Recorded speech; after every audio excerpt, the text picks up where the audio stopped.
Alhamdulillahi rabbil alamin, wassalatu wassalamu ala rasuli Muhammad sallallahu alayhi wasallam, amma ba'd. Ndugu zangu waandishi wa habari na Watanzania ambao mnatufuatilia katika tahadhari hii ambayo Umoja wa Wahadhiri wa Kiislamu Tanzania tunakwenda kuitoa kwa ajili ya kudumisha amani katika taifa letu.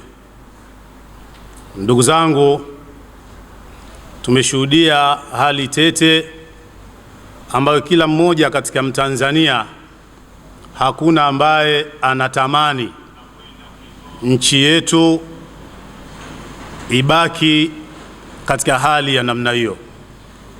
Jambo hilo limefanya tubakiwe na maswali mengi kama Watanzania. Kisiwa cha amani leo kimefikaje hapa kilipofika? Katika mkutano wetu na waandishi uliopita, tuliwaambia watu maandamano haya ambayo yameratibiwa kwa fujo, kuvunja miundombinu, biashara za watu, haiwezekani yawe yameandaliwa na Watanzania wazalendo wenye uchungu na Tanzania. Lakini tukawa tunatulizana, tuvute muda. Mwenyezi Mungu huwa hana kawaida ya kumficha mnafiki. Nani aliye nyuma ya maandamano haya kwa ukweli?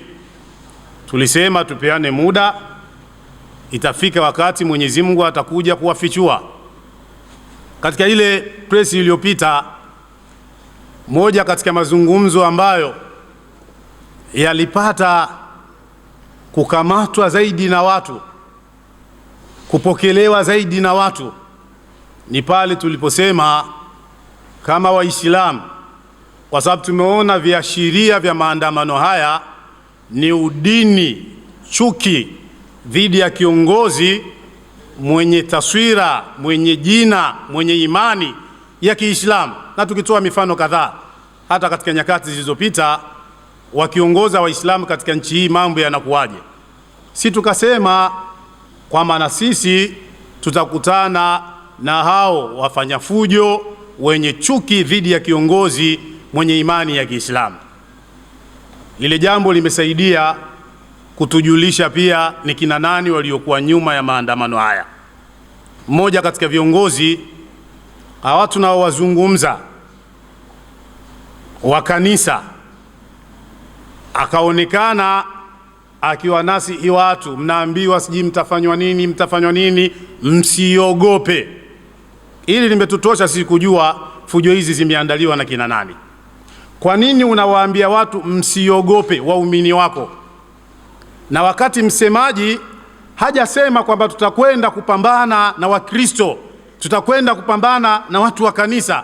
Amesema wanaofanya fujo na kuandamana. We kiongozi wa imani unawaambia wafuasi wako msiogope, maana yake waendelee kufanya kile mlichokusudia.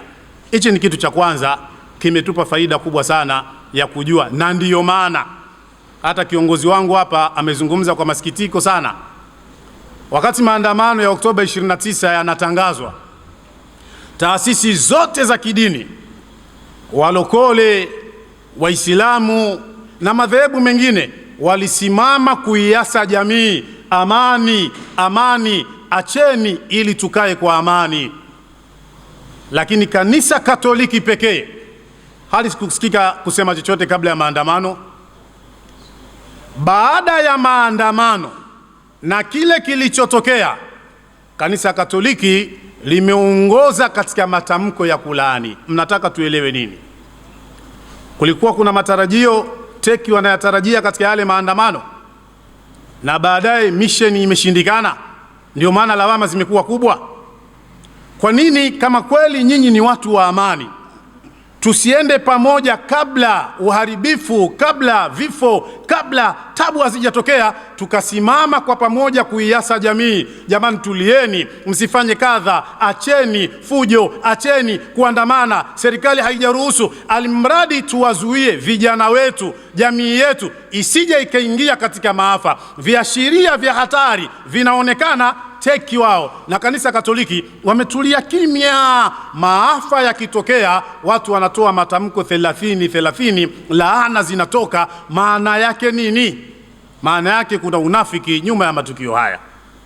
Ndugu zangu, wanaofanya fujo haiwezekani wawe watu wenye uchungu na taifa lao. Unatuona sisi Waislamu tunazungumza hapa, tuna majeraha makubwa sana katika nchi hii. Tuna vitu vimetuumiza miaka nenda miaka rudi katika nchi hii, na ni Waislamu na madhehebu mengine ya Kikristo yasiyokuwa Katoliki. Tumeishi kiunyonge sana. Mimi nitatoa mfano mmoja kwa sababu sitaki kuyafanya mazungumzo yangu kuwa marefu. Mwaka 1992 Tanzania palisainiwa mkataba serikali na kanisa, hiyo memorandum of understanding. Katika mkataba ule, serikali inatoa ruzuku katika bajeti zake kila mwaka kwa kanisa, ruzuku inayotoka katika Wizara ya Afya, ruzuku inayotoka katika Wizara ya Elimu, kulisaidia kanisa katika elimu na katika afya, kwa sababu makanisa yalionekana yana mashule na yana mahospitali. Lakini je, TEC wamekuwa waadilifu katika fedha wanazochukua kutoka serikalini kwa ajili ya kuihudumia jamii? 1992 mpaka 2025 ni miaka ya 33. Kwa muda wa miaka 33 kwenye bajeti ya afya peke yake, ruzuku iliyotoka serikalini kwenda katika kanisa Katoliki ni trilioni 1.3, ambayo ruzuku hiyo kutoka katika Wizara ya Afya kwenda katika kanisa Katoliki imejenga hospitali 8 tu. Hospitali 8 tu, zingatia, hospitali 8 tu. Wakati kwa miaka hiyo serikali imetumia trilioni 1.2 kwa kujenga hospitali 129 katika kila wilaya ya Tanzania. Ni dhulma kubwa kiasi gani TEC na kanisa wameifanya katika ruzuku wanayopewa na serikali, ambayo ni mali ya umma. Sisi Waislamu manufaa haya hatuyapati katika nchi hii. Walokole, semeni mnanufaika nini katika ruzuku hizi katika nchi hii?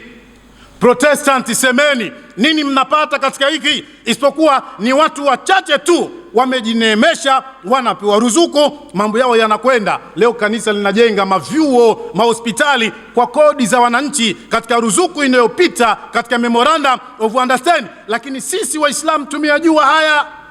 Mimi ni muhadhiri ambaye nimeanza kutangaza Uislamu tangu nikiwa mtoto mdogo sana, miaka ya 94, 95. Swala la memorandum tumeanza kulizungumza Mwembe Chai tangu mwaka 95, 96. Hatujasikilizwa kwa ajili ya amani ya Tanzania. Maumivu yetu yalibaki katika mioyo yetu, tuliendelea kuwa wapole mpaka leo. Mashehe wanachekwa, wanaitwa mashehe ubwabwa, misikiti inachekwa, haina mashule, haina maendeleo. Lakini tunajua maendeleo ya kanisa yanatoka katika kodi za Waislamu, kodi za Watanzania, kodi ambazo zinatengenezwa kukusanywa na serikali. Haya yote ni maumivu, haya yote yanatutesa kama Waislamu, yanatuuma. Lakini tulikuwa wanyonge kwa ajili ya amani ya Tanzania. Ni sawasawa na mtu umepanda katika gari, alafu kuna jitu kubwa libaunsa limekukanyaga. Baada ya kukukanyaga, ukimwangalia ni mtu mkubwa, huwezi kupambana naye. Umekaa unatulia, safari inaendelea, abiria wote wanasema safari iko shwari, safari inaendelea vizuri, kumbe kuna mmoja anaumia. Tuliyakubali maumivu haya kwa ajili ya amani ya nchi, lakini hatuyakubali kibubusa. Tuliyakubali kwa sababu ni mafundisho ya mtume wetu Muhammad sallallahu alayhi wasallam. Kuna wakati Muislamu unajitoa sadaka ili watu wapate amani. Unakubali kupungukiwa mpaka haki yako ili watu waishi kwa amani. Katika Hudaibia wale watu waliliondoa jina la mtume kwamba aitwe Muhammad bin Abdullah na asiandikwe Muhammadur Rasulullah, mkataba wa amani ule. Mtume akakubali, akasema ondoeni hilo Muhammad Rasulullah, andikeni Muhammad bin Abdullah. Lakini yeye ni Muhammad Rasulullah, ni mtume wa Mungu, alikubali kiondolewe kile cheo chake katika wasfa, amani iwepo. Mtume anaingia mkataba kwamba Makuraishi wale makufar wakitoka katika dini yao kuingia katika Uislamu wanatakiwa wakamatwe, warudishwe katika ukafiri, na Muislamu akitoka katika Uislamu akiingia katika ukafiri aachwe aendelee kuishi katika ukafiri. Ni mkataba wa dhulma, ulikuwa una maumivu kwa Waislamu, lakini mtume wetu Muhammad sallallahu alaihi wasallam akaukubali kwa sababu ya amani. Amani ni kitu muhimu sana. Waislamu walizuiwa kwenda katika Kaaba tukufu, wasiende kufanya hija. Mtume na maswahaba wake wamezuiwa pale njiani, anaangalia maswahaba wamechachamaa, sisi ni haki yetu, lazima twende. Mtume akawaambia maswahaba, nyoeni vichwa vyenu, safari yetu ya hija inaishia hapa. Wakakataa, haiwezekani, lazima twende. Mtume anaingia ndani, mke wake anampa rai, anamwambia anza kunyoa wewe na hao watanyoa. Mtume anatoka nje, ananyoa kichwa chake, maswahaba wananyoa. Hija katika Kaaba imeshindikana, lakini Waislamu walikubali kwa ajili ya amani. Sasa haya yote tunayozungumza manufaa yanakwenda katika Katoliki, Protestanti, siye nani, walokole, tupo Waislamu, tupo tunaonekana hatuna maana yoyote, tumevumilia kwa ajili ya amani ya nchi hii. Lakini nini kilichotokea? Lilikuwepo swala la bandari hapa. Wameletwa watu ambao wanasimamia bandari kisasa, teki. Hawapati tena nafasi ya kufanya ya kwao ambayo tunayajua, na wenzangu watakuja watasema hapa, ambayo kwa miaka yote wamekuwa wakiyafanya kupitia bandari. Wakapambana kwa nguvu zao zote, tulisikia matamko, tulisikia hutuba, tulisikia kila kitu, jambo lile lisiwezekane. Kwa sababu ya kulipenda taifa, le jambo likawa limewezekana, wale watu wakapewa nafasi ya kuisimamia bandari. Kumbe ni nongwa imeweka. Watu wanasema huyu kwa sababu kafanya hivi hakuna kuendelea, hawezi kutoboa. Wameweka deadline yao kwamba akimaliza hii miaka 4 biashara ishie hapo. Chuki zikaanza, matusi yakaanza, maneno mabaya yakaanza, shutuma zikaanza. Waswahili wanasema ukitaka kumuua paka au mbwa mpe jina baya. Sasa kila anachokifanya ukilinganisha na katika awamu zilizopita, unapata wapi ubaya wake? Mimi nimeshangaa. Namsikia wewe katibu wa teki anasema kwamba masuala ya kutekwa watu yameanza miaka 3 iliyopita. Ni neno la aibu kwa kiongozi mkubwa. Ni neno ambalo la aibu, ni unafiki uliopitiliza. Miaka 3 iliyopita swala la kutekwa, tena anazungumza na vyombo vya habari eti haya yote yamesababishwa na matukio ya kutekwa watu yalianza miaka 3 iliyopita. Ni aibu kubwa. Nchi tunasahau kitu gani? Nani wa kusahaulishwa hili jambo? Lakini sio kwamba ameanza miaka 3 iliyopita, ameutafuta muda ambao alianza kutawala mama wa Kiislamu katika nchi ya Tanzania. Ni chuki ya kidini ndio inapelekea haya mambo. Chuki kwa sababu huyu ni Muislamu, basi hatakiwi kupata amani katika kuongoza kwake. Haya mambo tunayakataa. Sisi wote tunaishi katika jamii na wengine tupo katika vyama vya upinzani, lakini linapokuja swala la dini liko wazi kabisa kwamba chuki inafanywa kwa ajili ya Uislamu. Hapana, hatuwezi kukubaliana katika jambo hilo. Lazima ifike mahala watu wapate nafasi. Kama Tanzania ni nchi ya watu wote, watu wote wapate nafasi. Akiongoza Muislamu aongoze, akiongoza Mkatoliki aongoze, na wengine turidhie muda wa kuwa wanatuongoza sawa sawa. Kwani nataka nikuulizeni wa Tanzania, je, hichi kipindi cha Mama Samia ndio watu wanaishi maisha magumu kuliko nyakati zote? Kipindi cha Mama Samia ndio kwamba sijui uchaguzi au kitu gani ndio umekuwa hovyo kuliko nyakati zote? Lakini kwa nini nyakati zilizopita mambo yalijiri mabaya zaidi? Kupita haya hatujaona nguvu kubwa, msukumo mkubwa, hatujaona presha kubwa iliyopigwa na namna nzito, watu wanajivika majukumu mazito kama wakati tuliokuwa nao. Uislamu wa Mama Samia ndio imekuwa shida, ndio imekuwa dhiki. Sasa huyu Mama Samia Tanzania, yeye sio Muislamu peke yake. Tupo na sisi Waislamu wenzake, na lazima itafika mahala tutasema kama akitawala asiyekuwa Muislamu katika Tanzania, sote radhiyatan mardhiya, tumeridhia hali shwari, amani, na akitawala Muislamu pia hali iwe shwari. Ukitaka kumuua mbwa mpe jina baya. Zilianza kashfa za kutengeneza, watu wakaanza kujadiliwa mpaka gari wanazotembelea. Hatujawahi kuyaona haya.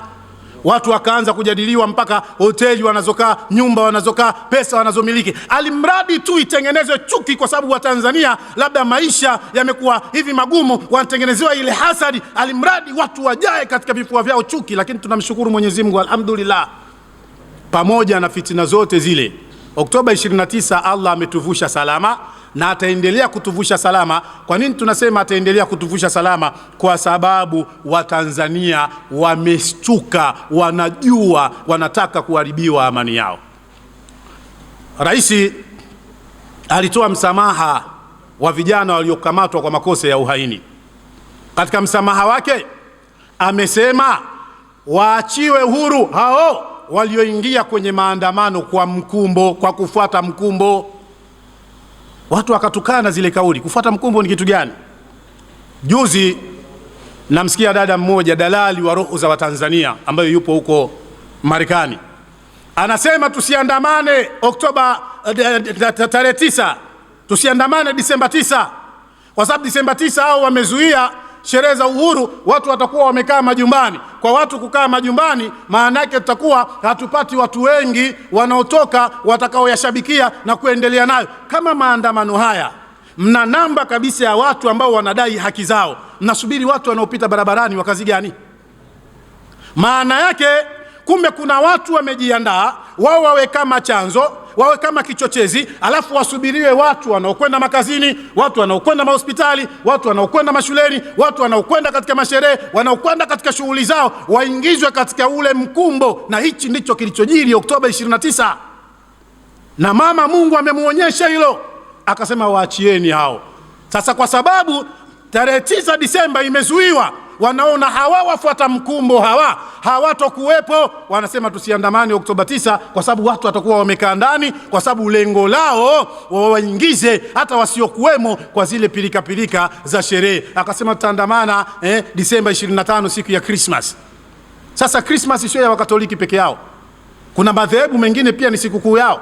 Nimeshukuru sana nikiangalia komenti za Wakristo wa madhehebu mbalimbali wanavyolaani sikukuu yao ya Christmas kutajwa kama siku ya maandamano, siku ambayo kwao wao Yesu amezaliwa, wanasherehekea birthday ya Yesu wao, wengine Mungu wao, alafu wewe uende ukawapelekee mafujo katika mamitaa, ukawapelekee matatizo. Wakristo wamelikataa na hilo nalo. Hili jambo tunamshukuru sana Mwenyezi Mungu kwamba kwa uhakika amani inakwenda kushinda, na tunaamini ushindi utakapopatikana katika watu wanaoitetea amani ni mkubwa sana. Ndugu zangu, tunazungumza haya, tunataka watu wanaotufuatilia wasikilize hoja zetu, wasikilize yale tunayoyazungumza. Usiingie ukaleta mashambulizi bila kujadili kile ambacho tunakwenda kukijadili. Shida ya TEC na kanisa Katoliki inajulikana.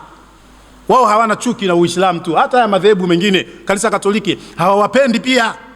Wewe angalia katika nchi yetu ya Tanzania, vyeo vyote wanataka viwe vya kwao. Leo kuna baraza la mawaziri, mama akachagua, rais amechagua baraza la mawaziri. Waislamu ni wangapi? Waislamu pengine ni robo tu katika baraza lile. Wakristo ni wangapi? Lakini angalia idadi ya Wakristo wengi wanatoka katika dhehebu gani? Kanisa Katoliki. Wao ndio wanataka vile. Hajawahi kutokea rais Muislamu katika nchi hii, basi makamu wa rais asiwe Mkatoliki. Hawapo tayari. Hajawahi kutokea makamu wa rais nje ya Katoliki katika nchi hii, basi rais asiwe Mkatoliki. Akiwa rais Mkatoliki, makamu wake awe Mkatoliki, labda anaweza kupewa Muislamu, na hajawahi kupewa huo makamu mtu mwingine asiyekuwa Mkatoliki. Hata hiyo nafasi ya waziri mkuu, akipata nafasi ya waziri mkuu asiyekuwa Mkatoliki, angalia Wakatoliki wenyewe fitna watakayoileta, namna ya kumsambaratisha. Lowassa si alikuwa Mlutheri, sio Mkatoliki? Alimaliza hiyo nafasi, hata awamu moja alimaliza.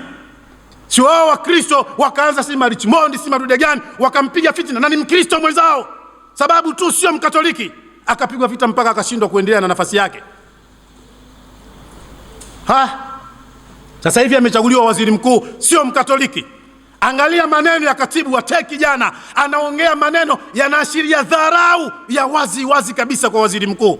Eti kaniita tu kama jamaa yake. Unakuja kwenye vyombo vya habari kwa kazi gani kama umeitwa kama jamaa? Si mngezungumza kama majamaa mkamaliza kule kama majamaa?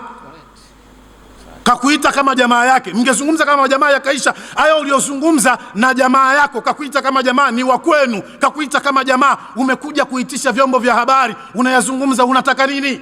Maana yake unakuja kumfedheli, kumdhalilisha jamaa yako, unakuja kumweka wazi jamaa yako kwa kile mlichokwenda kuzungumza, maana yake ni kumdharau. Tayari maneno yashaanza kwa sababu tu waziri mkuu sio Mkatoliki, fitina zishaanza tayari.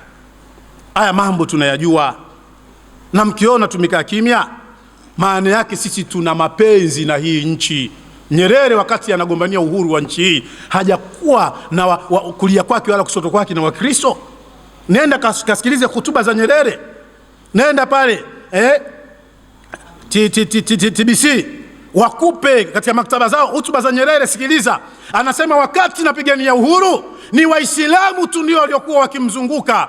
Wazee wetu akina Sheikh Suleiman Takadir, akina Chaurembo, akina Sharifu Al-Atas, akina Sheikh Hassan bin Amir, akina Mzee Ramia, akina Bilali Waikera, hawa wote ni mashekhe wa Kiislamu, ndio walikuwa bega kwa bega na Nyerere.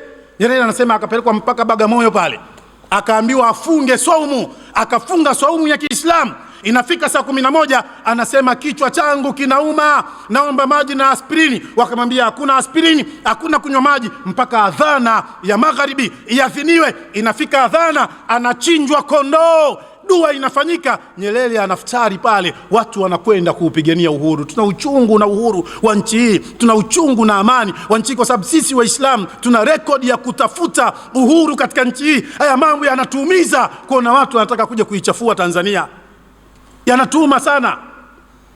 Mfano wake wakati wa Nabii Allah Daudi, kuna mama wawili walikuwa wanamgombania mtoto. Huyu anasema wa kwangu, huyu anasema wa kwangu. Nabii Daudi akatumia hikma, akasema wewe unasema wa kwako na wewe wa kwako, na hakuna anayetaka kusikia. Basi huyu mtoto tunamkata vipande viwili, wewe uchukue kipande kimoja, wewe uchukue kipande kimoja. Yule mama mmoja akasema sawa, kata, nipe kipande changu niondoke naye. Mwingine akasema basi kama ni kumkata huyo mtoto hatopata uhai tena, kwa hivyo mimi nitakuwa nimekosa kumuona mwanangu, ni afadhali aendelee kuwa hai, anaishi kwa mtu mwingine, mpe. Nabii Daudi akamchukua yule mama, akamkabidhi, akamchukua yule mtoto, akamkabidhi huyu mama aliyezuiwa mtoto asikatwe vipande viwili. Kwa nini? Kwa sababu ana uchungu na yule mtoto. Ndivyo ilivyo, ukiona watu leo wanaandaa liwalo na liwe, bora kinuke nchi ungue, au hawana uchungu na nchi hii kwa sababu hawajashiriki kutafuta uhuru wa nchi hii, hawana historia na wazee wao katika kupigania uhuru wa nchi ya Tanzania. Ndugu zangu, haya mambo haya ni mazito sana. Nataka niwaombe Wakatoliki ifike mahala wayaheshimu na madhehebu mengine, watuheshimu na sisi watu wengine tusiokuwa wao. Kama miaka yote wameendelea kuila nchi kwa namna wanavyojua, basi mama amefanya uadilifu kidogo katika bandari, wakandamize mioyo yao, wawe watulivu. Amani katika nchi yetu ni kitu bora kuliko hayo maslahi wanayoyapigania wao. Washachukua miaka 33, wamefanya kila wanachokitaka, waiache Tanzania katika hali ya amani. Tunayasema haya kwa sababu tuna majeraha mengi kama Waislamu, na mnapoyatonesha ya majeraha tutafikishana pabaya. Mnapoyatonesha ya majeraha tutafikishana pabaya. Sisi tumeshuhudia Kibiti kule, wazee wa Kiislamu anafungwa mikono yake nyuma, ndevu zake zinawekwa mafuta, anapigwa kibiriti. Haya yote yamepita katika nyakati za watawala wasiokuwa wa Kiislamu. Nenda pale jaribu mpakani, kuna msikiti mpaka leo una msitu ndani. Ule msikiti una msitu ndani, haufunguliwi tangu wakati huo. Waumini zaidi ya 40 wameondoka, wameenda kuuawa huko, hawajarudi katika majumba yao mpaka leo. Wameacha wake wajane, wameacha watoto yatima pale. Haya majeraha hatujayasahau. Tumepigwa Mwembe Chai, mimi wakati huo ni mtoto mdogo, mwaka 1998. Tumepigwa Mwembe Chai pale, ndani ya wiki 2 watu wanapigwa marisasi, wanapigwa marisasi, wanapigwa marisasi, maiti zinaokotwa mtaani, hakuna tulichosahau. Na tunazungumza haya, hatuzungumzi kama wanasiasa, Hatuzungumzi kama watu ambao tuna msukumo kutoka eneo fulani, tunazungumza kama watu ambao tunahitaji amani katika nchi hii. Tumeyavumilia yote hayo kwa ajili ya amani katika nchi hii. Sasa mtu akitaka kuleta chokochoko, basi haya na sisi tutahitaji kuyatendea haki. Tumezunguka Tanzania nzima kama ahadi yetu tuliyoitoa. Tumepeleka wahadhiri kwenye mikoa mbalimbali, wamehamasisha, na ndio maana mnaona watu wanasema msiandamani tarehe 9, badilisheni tarehe, kwa sababu tumeshamaliza. Wahadhiri zaidi ya 1700 tumewasambaza Tanzania nzima, wamekwenda kuzungumza na waumini misikitini, wameitisha masemina kuwaelewesha Waislamu katika nchi ya Tanzania. Hakuna atakayetoka na kuandamana hata mmoja. Na hii hoja sijui Gen Z sijui vitu gani kwamba hii haina udini ni unafiki tu na watu wasioelewa vinachomekwa. Wewe chunguza, hata watu wanaojifanya eti wanaua udini ni Wakristo watupu ndio wanavaa makanzu na vilemba. Wewe ushaona Waislamu wamevaa misalaba kwamba Bwana Yesu asifiwe Waislamu wenzangu? Ushaona kitu cha namna hiyo? Ni wao, ni kwa sababu wanapambana kuondoa dhana ya udini ambayo ndio ipo nyuma ya teki, chuki dhidi ya Muislamu, chuki dhidi ya Waislamu. Ili jambo hatukubaliani nalo, na mimi kwa maneno yangu nitaishia hapa kwa uchache. Niseme tu kwamba hiyo tarehe 9 Mwenyezi Mungu akijalia, Waislamu wote katika nchi ya Tanzania tutakaa katika majumba yetu, tutatulia. Lakini akija mtu kufanya uharibifu, sisi maskini Waislamu, misikiti yetu mnaiona, Sheikh Shabani, inaonekana misikiti yetu. Wenzetu amiri wana maruzuku kutoka kanisani. Tuna Waislamu wachache wafanya biashara Tanzania ndio wanatuchangia vijifedha vya kujenga madrasa kama kina Aleko hili na wengine. Ukiwafuata, chukua ijenga madrasa. Leo hawa Waislamu biashara zao zinakwenda kupigwa moto. Hawa Waislamu ambao wanakwenda kuchangia alau ujenzi wa madrasa, alau vitu gani, biashara zao ndio zimewekwa kwenye orodha, wanakwenda kuzipiga moto. Angalia chuki kubwa kiasi gani, chuki kubwa kiasi gani. Alafu mtu aje aseme siji udini, sio udini. Ni udini wa wazi wazi, ni udini wa wazi wazi, na hatupo tayari kuvumilia mambo yakienda namna hiyo. Wabillahi tawfik. Salamu alaykum wa rahmatullahi wa barakatuh.